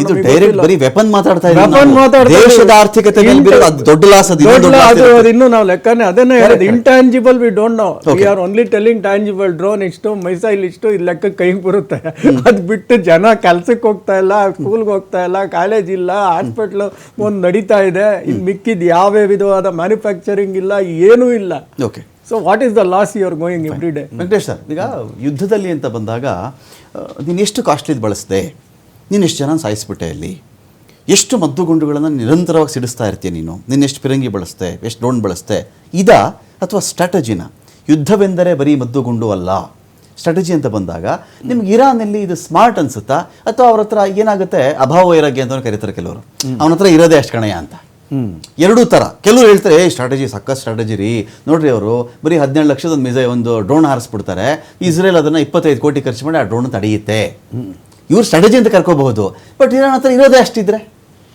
ಸೊ ಇರಾನ್ ಇದಪ್ಪ ಅಂದ್ರೆ ಕಾಸ್ಟ್ ವೈಸ್ ನಾವೆಲ್ಲ ಸಾಕಷ್ಟು ಡಿಸ್ಕಸ್ ಮಾಡಿದ್ವಿ. Okay, so long term planning Iran ಇದೆ ಅಂತ ನನಗನ್ನಿಸ್ತದೆ. ಓಕೆ, ಸೊ ಫಾರ್ ಪಾಲಿಸಿ ಯುದ್ಧ ಆದ ನಂತರನು ಎಕನಾಮಿಕಲಿ ಸಸ್ಟೈನ್ ಆಗ್ಬೇಕಲ್ಲ. ಓಕೆ, ಎಕನಾಮಿಕಲಿ ಸಸ್ಟೈನ್ ಆಗಲಿಲ್ಲ ಅಂದ್ರೆ, ಈಗ ಫಾರ್ ಎಕ್ಸಾಂಪಲ್ ಒಂದು ಹಾಸ್ಪಿಟಲ್ ಬಾಂಬ್ ಮಾಡ್ತಾರೆ ಅಂತ ತಿಳ್ಕೊ, ಆ ಬಾಂಬ್ ಮಾಡ್ಬೇಕಾದ್ರೆ ಬಂದಂತ missile it may cost around 2 crores. Okay, but ಅಲ್ಲಿ ಒಳಗಿರ್ತಕ್ಕಂಥ ಎಕ್ವಿಪ್ಮೆಂಟ್ ಎಲ್ಲ ಲಾಸ್ ಆಗಿರ್ತದಲ್ಲ, ಇಂಡೈರೆಕ್ಟ್ ಲಾಸ್ ಅದ, ಅದನ್ನೆಲ್ಲ ತಿರ್ಗಾ ಮೇಕಪ್ ಮಾಡ್ಬೇಕಂದ್ರೆ ಈಗ ಇಸ್ರೇಲ್ದಲ್ಲಿ ಆಗಿದೆಲ್ಲ, ಡೈರೆಕ್ಟ್ ಲಾಸ್. ಇಂಡೈರೆಕ್ಟ್ ಲಾಸ್ ಅದನ್ನ ರೀಕೂಪ್ ಮಾಡಿ ಮತ್ತೆ ವಾಪಸ್ ಬಿಲ್ಡ್ ಮಾಡ್ಬೇಕಂದ್ರೆ that is 3-4 times of this. Okay, whether it is building, whether it is infrastructure. So ನನ್ನ ತಿಳಿದ ಮಟ್ಟಿಗೆ Iran strategy as of now, ಯಾಕಂದ್ರೆ ಈಗ ವೆಸ್ಟರ್ನ್ ಮೀಡಿಯಾ ಬೇಸ್ಡ್ ರಿಪೋರ್ಟಿಂಗ್ ಆಗ್ತಾ ಇದೆ, ಎಷ್ಟೋ ರಿಪೋರ್ಟರ್ಸ್ ನ ಅಲ್ಲಿ ಅಲೌ ಮಾಡ್ತಾ ಇಲ್ಲ ಇಲ್ಲಿ ಇಸ್ರೇಲ್ದಲ್ಲಿ, so that the truth should not go out ಅಂತ ವೆರಿ ಲಿಮಿಟೆಡ್ ಅಂಡ್ ಫಿಲ್ಟರ್ಡ್ ಬರ್ತಾ ಇದೆ. ಅದು ಏನಪ್ಪ ಅಂದ್ರೆ ಅದು ಸರಿ ಇದೆಯೋ, ಕರೆಕ್ಟ್ ಇದೆಯೋ, ಅಥೆಂಟಿಕೇಟೆಡ್ ಇದೆಯೋ ಅಂತ ಯಾರು ಗ್ಯಾರಂಟಿಂದ ಹೇಳಕ್ ಸಾಧ್ಯ ಇಲ್ಲ. But as of now whatever available information ಏನಿದೆ, Iran has got a better planning. ಏನಂತಂದ್ರೆ ಕಂಪ್ಲೀಟ್ಲಿ ಇಷ್ಟು ದಿವಸ ದಾದಾಗಿರಿ ನೀವು ಏನ್ ನಡೆಸ್ತಾ ಇದ್ರಿ ಮಿಡ್ಲ್ ಈಸ್ಟ್ ಅಲ್ಲಿ, ನಾವು ಇಟ್ ಇಸ್ ನಾಟ್, ನಾವು ಐ ವಿಲ್ ಟೇಕ್ ಕೇರ್ ಅಂತ. Okay, fine. ಈಗ ಸುಭಾಷ್ ಸರ್, ಈಗ ಇಸ್ರೇಲ್ ಅಂದ್ರೇ ಒಂದು ದೊಡ್ಡ ನಂಬಿಕೆ ಸರ್, ಬರೀ ವಿಶ್ವದಲ್ಲಿ ಅನೇಕರಿಗೆ ಒಂದು ಆದರ್ಶ ಇಸ್ರೇಲ್. ಯಾಕೆ ಅಂತ ಹೇಳಿದ್ರೆ ಕಡಿಮೆ ಜನಸಂಖ್ಯೆ ಇದ್ದಾರೆ, ಕಡಿಮೆ ಭೂಪ್ರದೇಶ ಇದೆ, ಬರೀ ಬುದ್ಧಿವಂತಿಕೆಯಿಂದ ಸುತ್ತಮುತ್ತ 6 ಶತ್ರುಗಳು, ಪ್ರಧಾನ ಶತ್ರುಗಳು 6 ಜನ ಇದ್ದರೂ ಕೂಡ ಅವ್ರು ಹೇಗೆ ತಮ್ಮ ದೇಶ ಉಳಿಸ್ಕೊಂಡು ಹೋಗ್ತಾ ಇದ್ದಾರೆ. ಯಹೂದಿಗಳು ರಷ್ಯಾ ಕಡೆಯಿಂದ ಬಂದರು, ಬೇರೆ ಬೇರೆ ಕಡೆಯಿಂದ ಬಂದರು, ಒಂದು ನೆಲೆ ಕಂಡುಕೊಂಡ್ರು, ಸಮುದ್ರದ ಉಪ್ಪು ನೀರನ್ನೇ ಕುಡಿಯೋ ನೀರನ್ನಾಗಿ ಪರಿವರ್ತನೆ ಮಾಡಿಕೊಂಡ್ರು, ಕೃಷಿ ಇಂಪ್ರೂವ್ ಮಾಡಿಕೊಂಡ್ರು, ಟೆಕ್ನಾಲಜಿ ಇಂಪ್ರೂವ್ ಮಾಡಿಕೊಂಡ್ರು, ಹಣದುಬ್ಬರ 400% ಇದ್ದಾಗ ಅದನ್ನು ಮತ್ತೆ ವಾಪಸ್ಸು ಟ್ರ್ಯಾಕಿಗೆ ತಗೊಂಡು ಬಂದರು, ಆ ಬ್ಯಾಂಕನ್ನು ರಾಷ್ಟ್ರೀಕರಣ ಮಾಡಿಕೊಂಡ್ರು, ಆನಂತರ ಖಾಸಗಿ ವಲಯವನ್ನು ಇನ್ವೈಟ್ ಮಾಡಿಕೊಂಡ್ರು. ಇದೆಲ್ಲ ಒಂದು ಆದರ್ಶಗಳಿದೆ. ಇದರ ಆಚೆಗೆ ನಾವು ಚೆಕ್ ಮಾಡಿಕೊಂಡಾಗ ಈ ಒಂದು ವಾರಲ್ಲಿ ಇಸ್ರೇಲ್ ಬಗ್ಗೆ ಏನು ಒಂದು ದೊಡ್ಡ ಒಂದು ಇಮೇಜ್, ಒಂದು ದೊಡ್ಡ ಪ್ರಭಾವಳಿ ಬಿಲ್ಡ್ ಆಗಿತ್ತೋ, ಆ ಪ್ರಭಾವಳಿಗೇನೆ ಇರಾನ್ ಕೇವಲ 1-2 ದಿನಗಳಲ್ಲೇ ಅದನ್ನು ಛಿದ್ರ ಮಾಡಿ ಹಾಕಿಬಿಡ್ತಾ ಅಂತ. ಖಂಡಿತವಾಗಿ ಸದ್ಯಕ್ಕೆ 6 ದಿನಗಳ ಒಳಗಡೆ ನಡೆದಿರುವಂತಹ ಬೆಳವಣಿಗೆಗಳನ್ನ ನೋಡಿದಾಗ ಇಸ್ರೇಲ್ ಸುತ್ತಲೂ ಇದ್ದಂತ ಪ್ರಭಾವಳಿ ಈಗ ಅದು ಆ ಭ್ರಮೆ ಏನಿತ್ತು, ಆ ಒಂದು ಪರ್ಸೆಪ್ಷನ್ ಏನ್ ಬಿಟ್ಟಿತ್ತು, ಅದು ಇವತ್ತಿನ ಮಟ್ಟಿಗೆ, ನಾಳೆ ಏನಾಗತ್ತೋ ಗೊತ್ತಿಲ್ಲ, ಇವತ್ತಿನ ಮಟ್ಟಿಗೆ ಅದು ಛಿದ್ರ ಆಗಿತ್ತಂತೂ ಸತ್ಯ. ಈಗ ಯಾವ ದೇಶದ ಶಕ್ತಿ ಎಷ್ಟು ಯುದ್ಧ ಮಾಡೋದು ಅನ್ನೋದ್ರ ಬಗ್ಗೆ ನಾವು ಚರ್ಚೆ ಮಾಡ್ತಾ ಇದ್ವಿ. ಯಾವ ದೇಶ ಸುದೀರ್ಘ ಅವಧಿಯವರೆಗೂ ಕೂಡ ಯುದ್ಧ ಮಾಡ್ಲಿಕ್ಕೆ ಅದು ಶಕ್ತವಾಗಿರ್ತದೆ ಅನ್ನೋದ್ರ ಮೇಲೆ ಅವರ ಒಂದು ಯಾರು ಬೆಸ್ಟ್ ಅನ್ನೋದನ್ನ ನಾವು ಡಿಸೈಡ್ ಮಾಡೋದಾದ್ರೆ, ಇವತ್ತಿನ ಪರಿಸ್ಥಿತಿ ಒಳಗಡೆ ಅಮೆರಿಕದ ಬೆಂಬಲ ಇರ್ಲಾರ್ದೆ, ಬೆಂಬಲ ಅಂತಂದ್ರೆ ಎಲ್ಲಾ ರೀತಿಯ ಬೆಂಬಲ ಇದ್ದೇ ಇದೆ, ಆದ್ರೆ ನೇರವಾಗಿ ಅಮೆರಿಕ ತನ್ನ ಸೈನಿಕರನ್ನ ಇಸ್ರೇಲ್ ಜೊತೆಗೆ ಕಳಿಸಿ ಇರಾನ್ ಮೇಲೆ ಯುದ್ಧ ಮಾಡದೇ ಇದ್ರೆ, ಅಂದ್ರೆ ನೇರವಾಗಿ ಯುದ್ಧದೊಳಗಡೆ ಅಮೆರಿಕ ಪಾಲ್ಗೊಳ್ಳದೇ ಇದ್ರೆ, ಇಸ್ರೇಲ್ ಇನ್ನು ಕೇವಲ 10 ದಿನಗಳವರೆಗೆ ಮಾತ್ರ ಅವರು ಸಸ್ಟೈನ್ ಮಾಡಬಹುದು ಈ ವಾರನ್ನ. ಇದಕ್ಕಿಂತ ಹೆಚ್ಚು ಅವ್ರಿಗೆ ಸಸ್ಟೈನ್ ಮಾಡುವಂತ ಶಕ್ತಿ ಇಲ್ಲ.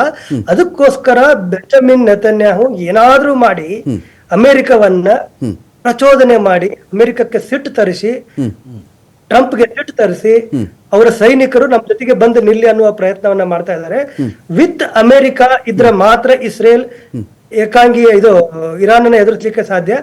ಏಕಾಂಗಿಯಾಗಿ ಏನಾದ್ರೂ ಇವರು ಹೊರಟ್ರೆ ಇವರಿಗೆ ಬಹಳ ಕಷ್ಟ ಇದೆ ಅನ್ನೋದು ಈಗ ಲಾಸ್ಟ್ 6 days ಇಂದ ನಮ್ಗೆ ಗೊತ್ತಾಗ್ತಾ ಇದೆ, ಅಲ್ಲಿಂದ ಬರ್ತಾ ಇರುವಂತ ಮಾಹಿತಿಗಳನ್ನ ಆಧರಿಸಿ ನೋಡೋದಾದ್ರೆ.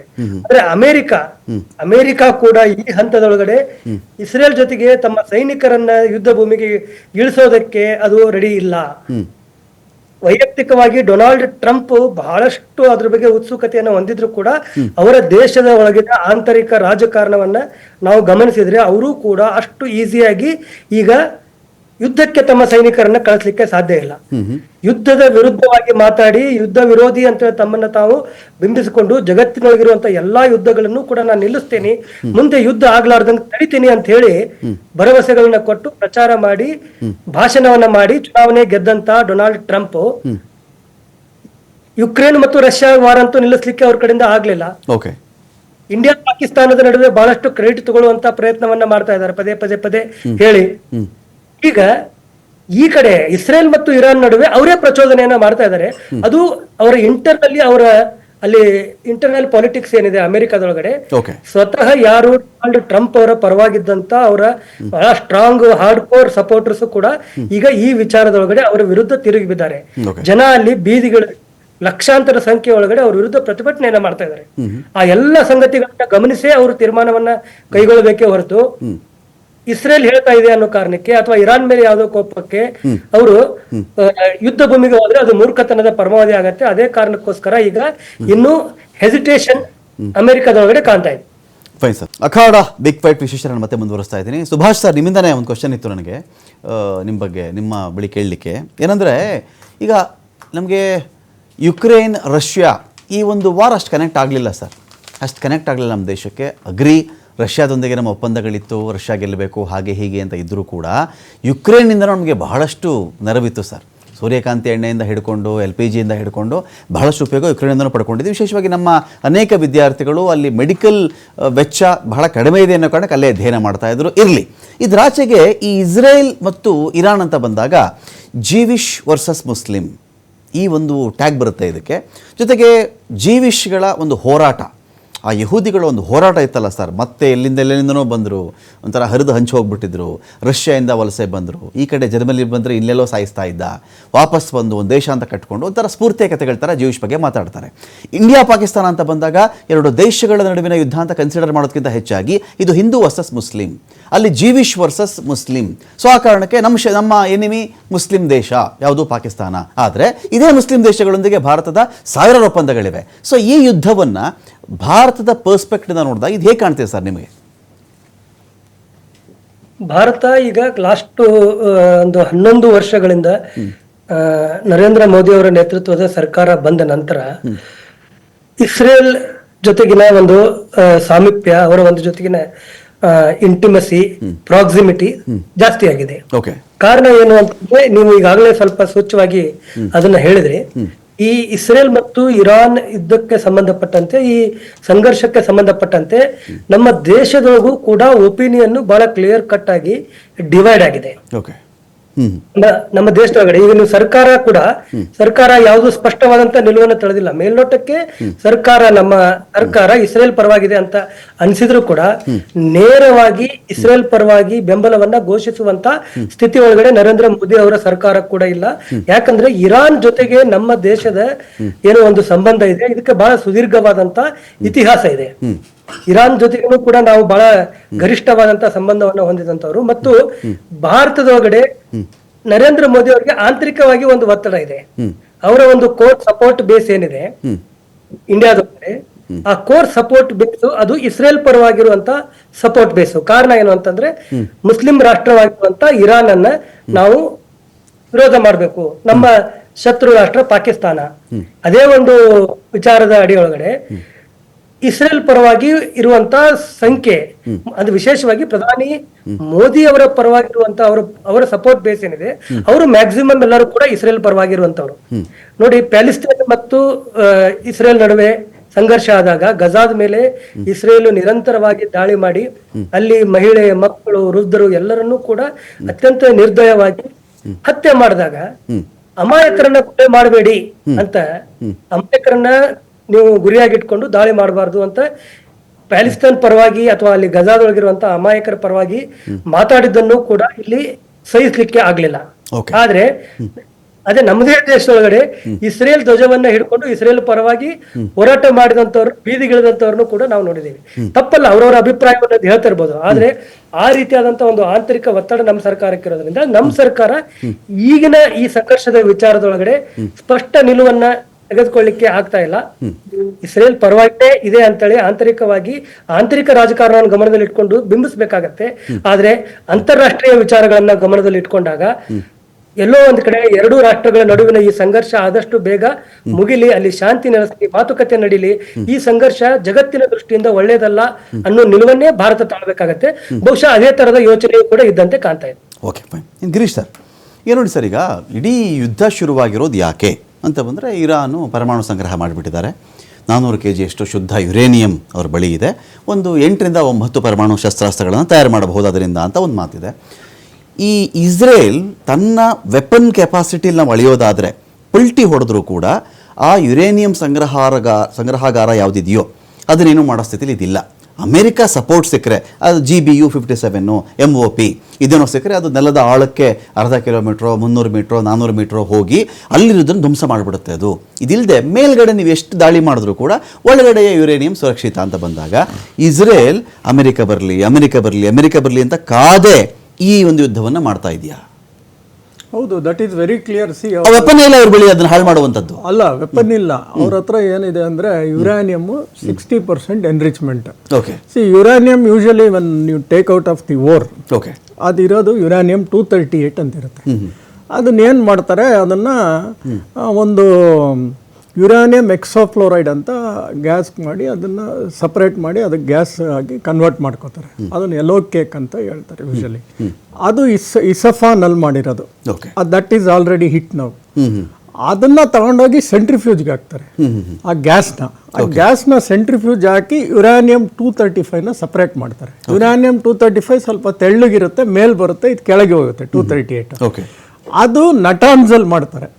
ಅದು ಬರೀ 5% ಮೇಲ್ ಬರುತ್ತೆ, ಇನ್ನ 95% ಕೆಳಗಿರುತ್ತೆ. ಆ 5% ಬಂದು it can be use to generate electricity. So that is not a dangerous. That is less than 20%. ಸೊ ನಟಾನ್ಸ್ ಪ್ಲಾಂಟ್ ಹೊಡೆದ್ಬಿಟ್ರು. ಈಗ ಹೊಡೆದ್ರು ನಟಾನ್ಸ್. ನೆಕ್ಸ್ಟ್ ಬಂದು ಈಗ ಯಾವ ಪ್ಲಾಂಟ್ ಇದೆ, ನೆಕ್ಸ್ಟ್ ಫಾರ್ಡೋಗ್ ಹೊಡಿಬೇಕು. ಫಾರ್ಡೋಲ್ ಏನ್ ಮಾಡ್ತಾ ಇದಾರೆ, that remaining they are converting it to 60%. 60 ಇಂದ 90 ಹೋಗೋದು easy. See, anything about 20% is called as rich uranium plant ಅಂತ. ದಟ್ ಕ್ಯಾನ್ ಈವನ್ 20% ಇದ್ರೂ ನೀವು ಬಾಂಬ್ ಮಾಡ್ಬೋದು. ಬಟ್ ಏನಂದ್ರೆ ದಪ್ಪ ಆಗುತ್ತೆ ಬಾಂಬ್ ಸೈಜ್. 60% ಇದ್ರೆ ಕಮ್ಮಿ ಆಗುತ್ತೆ. ಅಲ್ಲ, ಎಫೆಕ್ಟ್ ಸೇಮ್ ಇರುತ್ತೆ, but size keep on increasing. But when you come to 90% it becomes very thin bomb. Same ಇದು ಎಫೆಕ್ಟ್ ಇರುತ್ತೆ. You will get same effect. So ಈಗ 60% 410 kg ಇದೆ ಅವ್ರಿಗೆ ಅವ್ರ ಹತ್ರ. ಈಗ 60% 410 kg ಅಂದ್ರೆ 35 kg ಬೇಕು ಒಂದು ಬಾಂಬ್ ಮಾಡಕ್ಕೆ 60% ಅಲ್ಲಿ. ಸೊ 410 kg ಅಂದ್ರೆ ಸುಮಾರು 9 ರಿಂದ 10 ಬಾಂಬ್ ಮಾಡಬಹುದು. That can be done in weeks R months time. Israel ಎಷ್ಟು ಭಾಗ ಹಾಳು ಮಾಡಬಹುದು ಒಂದು ವೇಳೆ ಆ ಬಾಂಬ್ಗಳು ಈಲ್ಡ್ ಮೇಲೆ? ಸಿ, ಈವನ್ ನೀವು ಇಷ್ಟೆಲ್ಲ ಹೊಡಿತಾ ಇದೀರಲ್ಲ GBU, ಆತಂಕ ತಿಳ್ಕೊಬೇಕು ನಾನು, ಏನಕ್ಕೆ ಇಷ್ಟ ಇಲ್ಲ GBU ಇಷ್ಟೆಲ್ಲ ಹೊಡಿತಿದ್ಯಲ್ಲ, GBU ತಗೊಂಬಂದು ಹೊಡೆದು ಹಾಳಕ್ ಹೋಗ್ಬೇಕು ಅಂತ ಇದೀರಲ್ಲ, ಅದು 2 tons ಆ ಲೆವೆಲ್ ಅಲ್ಲಿ ಇದೆ.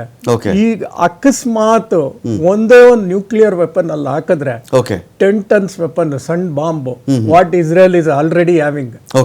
ಅವ್ರ ಜೆರಿಕೋ 3 ಅನ್ನೋದು it can reach even 5000 kilometers. ಅದನ್ನ ಅವರು ನ್ಯೂಕ್ಲಿಯರ್ ಹೆಡ್ ಹಾಕಿ ಹೊಡೆದ್ರೆ ಅದು ಏನಾಗುತ್ತೆ, ಇಡೀ ಪ್ರದೇಶ ಹಾಳಾಗುತ್ತೆ. This if the breeze goes wherever, ಎಲ್ಲ ಜನಗಳೇ ಇದಾಗ್ಬಿಡ್ತಾರೆ. ಅದೇ GBU-57 is a non nuclear. Uranium ಮೇಲೆ ಹೊಡೆದ್ರೆ ನೀವು ಅದು ರೇಡಿಯೋ ಆಕ್ಟಿವ್ ಆಗಿ ಹೋಗಲ್ಲ. ಇಟ್ ಈಸ್ ಅ ಪುಡಿ. ಓನ್ಲಿ ಸ್ಮಾಲ್ ಎಫೆಕ್ಟ್ಸ್ ಇರುತ್ತೆ, ಬಿಟ್ರೆ ಅದ್ ಬಿಟ್ರೆ ಏನು ಆಗಲ್ಲ. ಬಟ್ ನೀವು ನ್ಯೂಕ್ಲಿಯರ್ ಬಾಂಬ್ ಹಾಕೋದನ್ನ ಹೊಡಿಯಕ್ ಹೋದ್ರೆ ಮಾನವ ಕುಲಕ್ಕೆ ಒಂದು ದೊಡ್ಡ ಅಪಾಯ. ಅದು ಇಟ್ ವಿಲ್ ಗೋ. ಆ centrifuge is nothing like a circulating machine. 50,000 machine ಇದೆ ಅಲ್ಲಿ. ದಟ್ ಟೆಕ್ನಾಲಜಿ ಯಾರು ಕೊಟ್ಟಿದ್ದು? ಪಾಕಿಸ್ತಾನ್ ಏಕ್ಯೂ ಖಾನ್ ಅವನೇ ಮಾರಾಟ ಮಾಡ್ಬಿಟ್ಟ ಅವನು ದುಡ್ಡಿಗೆ Okay. ಆ ಟೆಕ್ನಾಲಜಿನ. ಆ ಟೆಕ್ನಾಲಜಿನ ಇಟ್ಕೊಂಡು ಇವ್ರು ಸೆಂಟ್ರಿಫ್ಯೂಜ್ಗಳು ಮಾಡಿ ಇಟ್ಕೊಂಡ್ರು. ಓಕೆ ಆಮೇಲೆ ಇನ್ನೊಂದು ಅರಕ ಅಂದ್ಬಿಟ್ಟು ಒಂದು ಪ್ಲಾಂಟ್ ಹೊಡೆದ್ರು ಇವತ್ತು. Okay that is nothing but heavy water plant ಅಂತ. ಈ ನ್ಯೂಕ್ಲಿಯರ್ ರಿಯಾಕ್ಟರ್ ಅಲ್ಲಿ ನ್ಯೂಕ್ಲಿಯರ್ ಫಿಷನ್ ಆಗ್ಬೇಕಾದ್ರೆ ಕಂಟ್ರೋಲ್ ಮಾಡಬೇಕು, ಆಮೇಲೆ ಹೀಟ್ ಜನರೇಟ್ ಆಗುತ್ತೆ. ಆ ನೀರು will be useful. That is what the heavy water plant is called. Okay. ಅದ್ರಲ್ಲಿ ಏನಾಗುತ್ತೆ, ಕೆಲವು ನ್ಯೂಟ್ರಾನ್ ಸೇರ್ಕೊಂಡು ಅದು ಪ್ಲುಟೋನಿಯಂ ಆಗಿ ಕನ್ವರ್ಟ್ ಮಾಡ್ಬೋದು. That is also weapon grade ಇದು. ಓಕೆ ಅದನ್ನು ಹೊಡೆದ್ಬಿಟ್ರು ಆ ಪ್ಲಾಂಟ್. Okay. ಈಗ ಉಳಿದಿರೋದು ಒಂದೇ ಫಾರ್ಡೋ ಪ್ಲಾಂಟ್. ಓಕೆ ಆ ಫಾರ್ಡೋ ಪ್ಲಾಂಟ್ ಹೊಡಿಯಕ್ಕೆ ಅಮೆರಿಕನ್ ಅವ್ರನ್ನ ಬಾ ಬಾ ಬಾ ಅಂತ ಕರೀತಾ ಇದ್ದಾರೆ. Okay fine. ಬಿಗ್ ಫೈಟ್ ವಿಶೇಷ ಮತ್ತೆ ಮುಂದುವರಿಸ್ತಾ ಇದ್ದೀನಿ. ವೆಂಕಟೇಶ್ ನಾಯಕ್ ಸರ್, ಈಗ ಅಮೆರಿಕ ಈ ಒಂದು ಯುದ್ಧದಲ್ಲಿ ಪಾಲ್ಗೊಳ್ಳುವಂತಹ ಸಾಧ್ಯತೆಗಳು ಏನೋ ಒಂದು 50 ಯುದ್ಧ ವಿಮಾನಗಳನ್ನು ಅಮೆರಿಕ ತನ್ನ ಬೇರೆ ಬೇರೆ ನೆಲೆಗಳಿಂದ ಅಲ್ಲಿಂದ ಅದು ಉಡಾಯಿಸ್ಬಿಟ್ಟಿದೆ. ಆಲ್ರೆಡಿ ಅವರು ಟೇಕ್ ಆಫ್ ಆಗಿದೆ. ಅದು ರೀಫ್ಯೂಯಲಿಂಗ್ ವಿಮಾನವನ್ನು ಸೇರಿಸಿ 50 ಯುದ್ಧ ವಿಮಾನಗಳಲ್ಲಿ ಹೋಗಿದೆ ಅಂತೇಳಿ. ಎಷ್ಟರ ಮಟ್ಟಿಗೆ ಚಾನ್ಸಸ್ ಇದೆ ಸರ್? ನಮಗೆ ಟ್ರಂಪ್ನ ನೋಡಿದಾಗ ಟ್ರಂಪ್ ಒಬ್ಬ ಯುದ್ಧೋನ್ಮಾದಿ ಥರನೋ ಆತ ಯುದ್ಧವನ್ನು ಇಷ್ಟಪಡ್ತಕ್ಕಂಥ ಮನುಷ್ಯನೋ ಅಂತ ಅನಿಸಲ್ಲ. ಕಾರಣ ಟ್ರಂಪ್ನ ಈ ಅವಧಿ ಬಿಟ್ಟುಬಿಡಿ, ಹಿಂದೆ ಟ್ರಂಪ್ ಅಧ್ಯಕ್ಷನಾಗಿದ್ದಾಗ ಯಾವುದೇ 4 ವರ್ಷಗಳು ಆಗಕ್ಕೆ ಬಿಡಲಿಲ್ಲ ಆ ಮನುಷ್ಯ. ಒಬ್ಬ ವ್ಯಾಪಾರಿ, ಒಬ್ಬ ಬಿಸ್ನೆಸ್ ಮನ್ ಥರನೇ ಆತ ಯೋಚನೆ ಮಾಡೋದು. ಶಸ್ತ್ರಾಸ್ತ್ರ ಮಾರಾಟ ಆಗಬೇಕು ನಿಜ, ಓಕೆ, ಆದರೆ ಶಸ್ತ್ರಾಸ್ತ್ರ ಮಾರಾಟಕ್ಕಿಂತ 100 ಪಟ್ಟು ಲಾಭವನ್ನು ಟ್ಯಾಕ್ಸಿಂದಾನೋ ಯುದ್ಧದ ಭಯ ತೋರಿಸಿನೋ ವಸೂಲಿ ಮಾಡುವಂಥ ಚಾಣಾಕ್ಷ ಟ್ರಂಪ್ ಇದ್ದಾನೆ. ಈ ಕಾರಣದಿಂದ ನಿಜವಾಗ್ಲೂ ಇಸ್ರೇಲ್ ಮಾತು ಕಟ್ಟಿಕೊಂಡು ಟ್ರಂಪ್ ಯುದ್ಧಕ್ಕೆ ಇಳಿತಾನ? ಭಾಗ 1. ಭಾಗ 2, ಈಗ ಇಸ್ರೇಲ್ ಈ ಟ್ರಂಪ್ ಇದ್ದಾನೆ ಅಂತೇಳಿ ಈಗ ಕಾಲು ಕೆರ್ಕೊಂಡು ಇರಾನ್ ಮೇಲೆ ಜಗಳಕ್ಕೆ ಹೋದಂಗೆ ಆಗುತ್ತೆ. ಇದು ಅಲ್ಲಿ ಅಣ್ವಸ್ತ್ರ ಇದೆ, ಇರಲಿ ಅಣ್ವಸ್ತ್ರ ಇದೆ, ನಾನು ಅಲ್ಗಳಿತಾ ಇಲ್ಲ. ತನ್ನ ಸುತ್ತಮುತ್ತ ಅರ ಬಳಿ ಅಣ್ವಸ್ತ್ರ ಇರಬಾರ್ದು ಅಂತ ಒಂದು ವಿಚಾರಕ್ಕೆ ಹೋದಾಗ ತನ್ನ ಸ್ವಂತ ಬಲವನ್ನು ನಂಬಿಕೊಳ್ಳಬೇಕಾ, ಅಥವಾ ಯುಕ್ರೇನ್ ನ್ಯಾಟೋ ನಂಬಿಕೊಂಡು ಅಥವಾ ಜೋ ಬೈಡನ್ ನಂಬಿಕೊಂಡು ಯುದ್ಧ ಶುರು ಮಾಡಿಕೊಂಡು ಆಮೇಲೆ ಪಡಬಾರದು ಪಡೋ ರೀತಿಯಲ್ಲಿ ಆಗಬಾರ್ದಲ್ಲ? ಏನಕ್ಕೆ ಅಮೆರಿಕ ಕಥೆ ಏನು? US ಬೇಸ್ಗಳು, ಆರ್ಮಿ ಬೇಸ್ಗಳ ಅದ್ರ ಕಥೆ ಏನೀಗ? ಈಗ ಟ್ರಂಪ್ 2ನೇ ಟರ್ಮ್ ಎಲೆಕ್ಷನ್ ಗೆಲ್ಲಬೇಕಾದ್ರೆ ಮೇನ್ ಪ್ಲಾಟ್ಫಾರ್ಮ್ದಲ್ಲಿ ಮಾತಾಡಿದ್ದು ಏನಪ್ಪ ಅಂದರೆ ಈ spoke against war. Okay. And ಈ ಪಾಯಿಂಟೆಡ್ ಔಟ್ ತನ್ನ ಹಿಂದಿನ ರಾಷ್ಟ್ರಪತಿಗಳು ಜಾಯ್ ಬೈಡೆನ್ ಇರ್ಬೋದು, ಬರಾಕ್ ಒಬಾಮ ಇರ್ಬೋದು, ಅವ್ರನ್ನ ಕ್ರಿಟಿಸೈಸ್ ಮಾಡ್ಕೊಂಡು they have fought war there, they have removed Gaddafi there, that thing this thing, if I was there ನಾನು ಮಾಡ್ತಾ ಇದ್ದಿಲ್ಲ ಅಂತ. ಸೊ ಅಂಟಿ ವಾರ್ ಕ್ಯಾಂಪೇನ್ದಿಂದ ಬಂದು ಈಗ ಏನಪ್ಪ ಅಂದ್ರೆ ಜಾಸ್ತಿ ಏನಪ್ಪ ಅಂದ್ರೆ ಎಂಬರಾಸಿಂಗ್ ಸಿಚುವೇಶನ್ದಲ್ಲಿ ಇದ್ದಾರೆ. ಓಕೆ. ಈಗ ತೇವರು ಕೆನಡಾದಲ್ಲಿ G7 ಮೀಟಿಗೆ ಬಂದಾಗ ಈ ವೆಂಟ್ ಇನ್ ಬಿಟ್ವೀನ್. ಓಕೆ. ಯಾಕಂದ್ರೆ ಎಮರ್ಜೆನ್ಸಿ ವಾರ್ ಲೈಕ್ ಸಿಚುವೇಶನ್ ಅದು ಯು ಟು ಗೋ ಬ್ಯಾಕ್. ಅವತ್ತಿಂದು ಸ್ಟೇಟ್ಮೆಂಟಿಗೂ ನೆಕ್ಸ್ಟ್ ಡೇ ಒಬ್ಬ ಪ್ರೆಸ್ ರಿಪೋರ್ಟರ್ ಕೇಳಿದಾಗ are you going to enter in the war ಅಂತ ಕೇಳಿದಾಗ may be may not be, ನಾನೇನು ಮಾಡ್ತೀನಿ ನನಗೆ ಗೊತ್ತಿಲ್ಲ. ಬಟ್ ಆಮೇಲೆ ಏನಪ್ಪ ಅಂದ್ರೆ ವೈಸ್ ಪ್ರೆಸಿಡೆಂಟ್ ಇರಾನ್ ಕಳಿಸಿದ್ದಾನೆ, go and have a this thing. ನನಗೆ ಇವತ್ತಿನ position what will happen tomorrow morning, what will happen, ಯಾಕಂದ್ರೆ ಟ್ರಂಪ್ ಅನ್ಪ್ರೆಡಿಕ್ಟಬಲ್ ಇದ್ದಾರೆ. The way language what he uses is just like a bouncer. Okay. So ಈ ಸ್ಥಿತಿ ಏನಂತಂದ್ರೆ Israel wants to drag America. Okay. ಈಗ Netanyahu fight ಮಾಡೋದು ದೇಶ ಸಲುವಾಗಿ fight ಮಾಡ್ತಾ ಇಲ್ಲ, ತನ್ನ ಓನ್ ಸರ್ವೈವಲ್ ಸಲುವಾಗಿ ಫೈಟ್ ಮಾಡ್ತಾ ಇದ್ದಾನೆ. Netanyahu is fighting is battle to survive, not for the country. ಕಂಟ್ರಿಗೆ ಸೆಕೆಂಡ್ರಿ, ತನ್ನ ಪ್ರೈಮರಿ ಏನಪ್ಪ ಅಂದ್ರೆ ತನ್ನ ಪೊಸಿಷನ್ ತನ್ನ ಇದಿರಬೇಕು ಅಂತ. So a time will come ಏನಂತಂದ್ರೆ ಈಗ ಜಿವಿಶ್ ಲಾಬಿ ಅಮೆರಿಕದಲ್ಲಿ ತುಂಬ ಸ್ಟ್ರಾಂಗ್ ಇದೆ, ಬಿಸ್ನೆಸ್ ಅದು ಇದು ಎಲ್ಲ ಏನಪ್ಪ they might also influence. Ultimately ಯುದ್ಧಕ್ಕೆ ಹೋಗೋದಕ್ಕೆ ಒಂದು ಏನಂತಂದ್ರೆ ಸೆನೆಟ್ ಹ್ಯಾಸ್ ಟು ಡಿಸೈಡ್. ಅಷ್ಟು ನನಗೆ ಏನಂತಂದ್ರೆ ಧುಮ್ಕೋದು, ಯಾಕಂದ್ರೆ ಈ ಆಲ್ಸೋ ಸೀಸ್ ಒಂದು ವೇಳೆ ಅವ್ರು ಎಂಟರ್ ಆದರೆ ಈಗ ಆಲ್ರೆಡಿ ಚೈನಾ ಸ್ವಲ್ಪ ಹಿಂಟ್ ಕೊಟ್ಟಿದ್ದಾರೆ. ಈಗ Russia may be involve with Ukraine, but ಚೈನಾದ ಪೆಟ್ರೋಲ್ ಬಂಕ್ ಇರೋದೇ ಇರಾನ್ ಅಲ್ಲಿ. ಚೈನಾ ಗಾಡಿಗಳಿಗೆ ಪೆಟ್ರೋಲ್ ಬಂಕ್ ಮಾಡಿರೋದೇ ಇರಾನ್ ಅಲ್ಲಿ ಮಾಡ್ಕೊಂಡಿದ್ದಾರೆ. ಇರಾನ್ ಆದ್ರೆ ಚೈನಾ ಸುಮ್ಮನಿರ್ತಾನೆ. All the refineries are tuned for the crude oil of Iran. ಅವರು ಎಷ್ಟು ಡ್ರ್ಯಾಗ್ ಮಾಡ್ಬೇಕಂತ ಪ್ರಯತ್ನ ಮಾಡಿದ್ರು ಐ ಡೋಂಟ್ ಥಿಂಕ್ ಸೊ ಈ ವಿಲ್. ಈಗ ಏನಪ್ಪ ಅಂದ್ರೆ best situation to stop the war ಏನಂತಂದ್ರೆ ರಿಮೂವ್ ನೇತನ್ಯಾಹು. ಓಕೆ. ನಂದು ಸ್ಟ್ರೇಟ್ ಕೇಳಿದರೆ ಈ ರಿಮೂವ್ ನೇತನ್ಯಾಹು ಎಲ್ಲ ಸರಿ ಹೋಗ್ಬಿಡುತ್ತೆ ಅಂತ. ಎಲ್ಲ ಸರಿ ಹೋಗ್ಬಿಡುತ್ತೆ.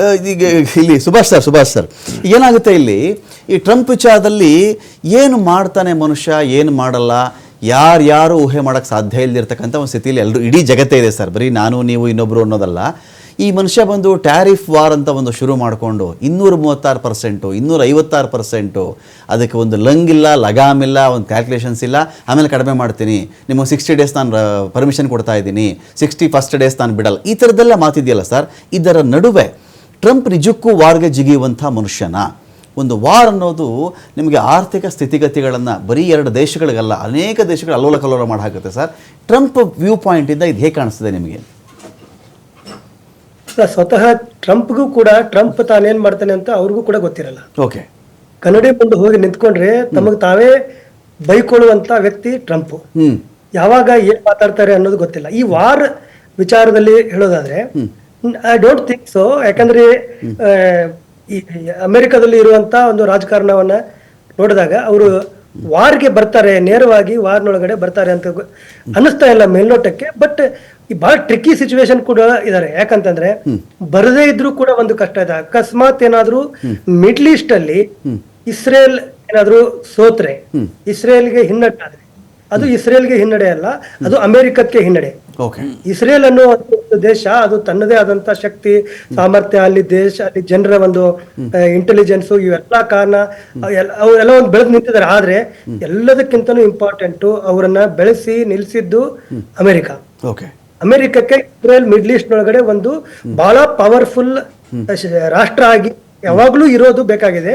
ಯಾಕಂತಂದ್ರೆ ಉಳಿದ ಎಲ್ಲ ಮಿಡ್ಲ್ ಈಸ್ಟ್ ನ ಇಸ್ಲಾಮಿಕ್ ಕಂಟ್ರೀಸ್ ಏನಿದಾವೆ, ಈ ಆಯಿಲ್ ಪ್ರೊಡ್ಯೂಸಿಂಗ್ ಕಂಟ್ರಿ ಏನಿದಾವೆ, ಅವುಗಳನ್ನೆಲ್ಲವನ್ನು ಕೂಡ ಕಂಟ್ರೋಲ್ ಒಳಗೆ ಇಟ್ಕೊಂಡು ಆ ಜಿಯೋ ಪಾಲಿಟಿಕ್ಸ್ ಅನ್ನ ನಿಯಂತ್ರಣ ಮಾಡ್ಲಿಕ್ಕೆ ಇಸ್ರೇಲ್ ಅಲ್ಲಿ ಸ್ಟ್ರಾಂಗ್ ಇರೋದು ಅವ್ರಿಗೆ ಬಹಳ ಅಗತ್ಯ ಇದೆ. ಈ ಕಾರಣಕ್ಕೋಸ್ಕರ ಅವರು ಇಸ್ರೇಲ್ ಅನ್ನ ಆ ರೀತಿ ಕೈ ಬಿಡ್ಲಿಕ್ಕೂ ಕೂಡ ಸಾಧ್ಯ ಇಲ್ಲ. ಬಹಳ ಟ್ರಿಕ್ಕಿ ಸಿಚುವೇಶನ್ ಒಳಗಡೆ ಟ್ರಂಪ್ ಇದ್ದಾರೆ. ಈಗ ಎಷ್ಟು ನೇರವಾಗಿ ಯುದ್ಧವನ್ನ ಇಸ್ರೇಲ್ ಅನುಭವಿಸ್ತಾ ಇರ್ಬೋದು, ಇರಾನ್ ದಾಳಿಯನ್ನ ಇಸ್ರೇಲ್ ಅನುಭವಿಸ್ತಾ ಇರ್ಬೋದು.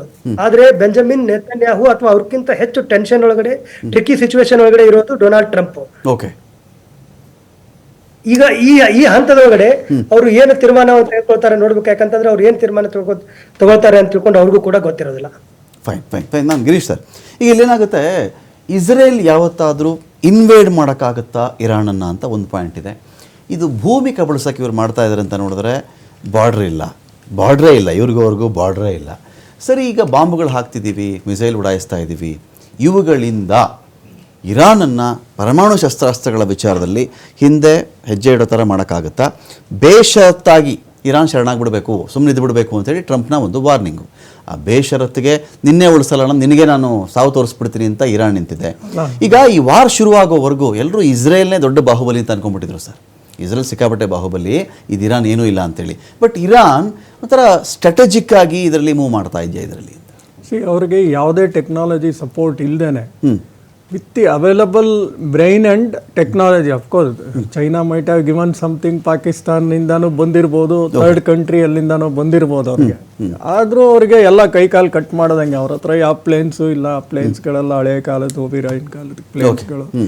ಅದರಲ್ಲಿ ಈ ಥರ ಒಂದು ಡ್ರೋನ್ಸ್ಗಳನ್ನ ಮಾಡಿಕೊಂಡು, that too so powerful, Shahed 136 ಅಂತ drones which can go 2000 kilometers and carry 500 kgs of weapons.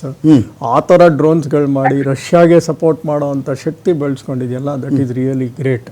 I mean they are also trained up to do 300 ballistic missiles every month.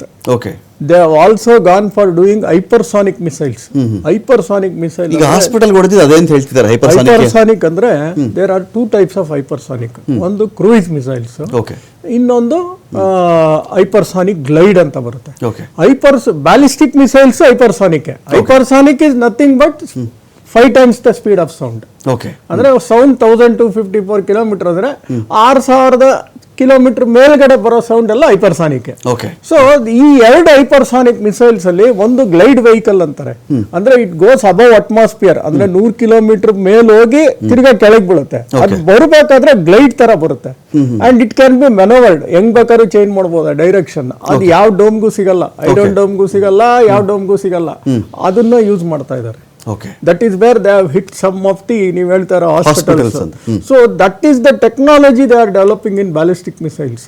So of course ನೀವು ಹೇಳ್ದಂಗೆ ಅದನ್ನ stop ಮಾಡಬೇಕು ಅಂದ್ರೆ ಇವನ್ ಫಾರ್ಡೋ ಹೊಡೆದ್ರೂ they may come up again with a nuclear plant unless and until there is a regime change. Shah ಇದ್ರಲ್ಲ, ಆ ಮೆಂಟಾಲಿಟಿಯನ್ನ ಬಂದು ಕೂಡಿಸ್ಬೇಕು. ಅವ್ರ ಮಗ ಅಲ್ಲಿ ಕೂತಿದ್ದಾನೆ ಅಮೆರಿಕಾದಲ್ಲಿ, ಈ ಸ್ಟೆಲಿಂಗ್ ನಾನ್ ಬಂದು ತಗೋತೀನಿ ಅಂತ. ವೆದರ್ ಇರಾನಿಯನ್ ಜನ ಒಪ್ಕೋತಾರ ಅವನ್ನ, ಉತ್ತರಾಧಿಕಾರಿ ತರ ಘೋಷಣೆ ಮಾಡ್ದಂಗೆ ಇದೆ. ಮಾಡ್ತಾರ ಇಲ್ಲ ಇವ್ರ ಮಗ ಬರ್ತಾನ, ಈ ರೆಜಿಮ್ ಚೇಂಜ್ ಏನಾಗತ್ತೆ ಗೊತ್ತಿಲ್ಲ. Okay. ಇಲ್ಲ ಇರಾಕ್ ತರ ಇದನ್ನ ಹಾಳು ಮಾಡ್ಬಿಟ್ಟು ಬಿಟ್ಬಿಡ್ತಾರ, ಅದು ನನಗೆ ಗೊತ್ತಿಲ್ಲ. ಯಾರು ಗೆಲ್ಲಿಲ್ಲ, ಯಾರು ಗೆಲ್ಲಿಲ್ಲ, ಯಾರು ಸೋಲಿಲ್ಲ ಅಂತ ಡೆಮೋಕ್ರೆಟಿಕ್ ಅಂತ ಮಾಡ್ಬಿಟ್ಟು Okay. ಕೊನೆಗೆ ಇರಾಕ್ ಏನು ಆಗ್ಲಿಲ್ಲ, ಕೊನೆಗೆ ಅದು ಹೋಗ್ಬಿಡ್ತು. ಅಫ್ಘಾನಿಸ್ತಾನದಲ್ಲಿ ತಾಲಿಬಾನ್ ಕೊಟ್ಬಿಟ್ಟು ಹೋಗ್ಬಿಟ್ಟು ಆ ತರ ಇದನ್ನು ಏನಾರು ಮಾಡ್ಬಿಡ್ತಾರೋ ಅದು ಗೊತ್ತಿಲ್ಲ. ಇದು ಎಕ್ಸ್ಪೆರಿಮೆಂಟ್ ಅವ್ರು ಏನೋ ಟ್ರೈ ಮಾಡಿದ್ರು ಇರಾಕ್ದ ಮೇಲೆ, ಲಿಬಿಯಾದ ಮೇಲೆ, ಕರ್ನಲ್ ಗಡಾಫಿ ಅಂಡ್ ಸದ್ದಾಮ್ ಹುಸೇನ್ ಮೇಲೆ. If they are planning on that scale, on that plan, I don't think so they will succeed. Okay. Iran is a different cup of tea. Okay.